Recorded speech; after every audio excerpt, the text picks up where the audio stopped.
Viridian द्वीप का रहस्य पुराने समय में समुद्र को केवल पानी नहीं बल्कि रहस्यों की जिंदा दुनिया माना जाता था।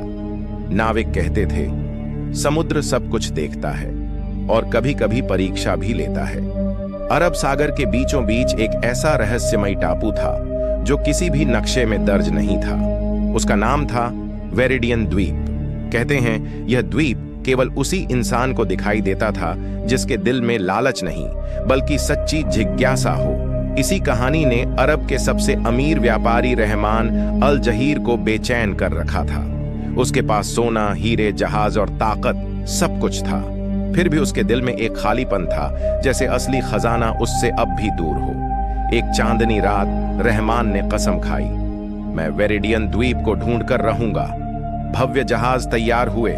7 दिनों तक यात्रा शांत रही, लेकिन 8वें दिन सब कुछ बदल गया। समुद्र का रंग नीले से गहरे हरे फिर काले में बदलने लगा। लहरें अचानक थम गईं, कंपास घूमने लगे और तभी धुंध के बीच से एक चमकता हुआ टापू उभरा।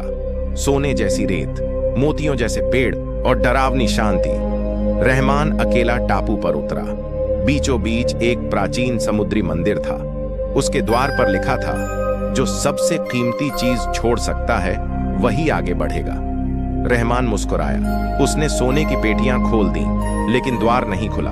उसने हीरे, मोती, तलवार और अपनी शाही अंगूठी रख दी, फिर भी कुछ नहीं हुआ। तभी समुद्र गरजा। एक गहरी आवाज गूंजी, ये सब वस्तुएं हैं, हमें तुम्हारा अहंकार चाहिए। रहमान सन्न रह गया। पहली बार उसे समझ आया, उसका सबसे बड़ा बोझ उसका घमंड है। वह घुटनों के बल बैठ गया। उसने अपना नाम, अपनी पहचान और अपना अहंकार छोड़ दिया। उसी पल मंदिर का द्वार खुल गया। अंदर कोई सोना नहीं था, सिर्फ एक दर्पण। दर्पण में रहमान ने खुद को देखा, एक शांत, हल्का, भयमुक्त इंसान। अचानक जमीन कांपी, मंदिर टूटने लगा।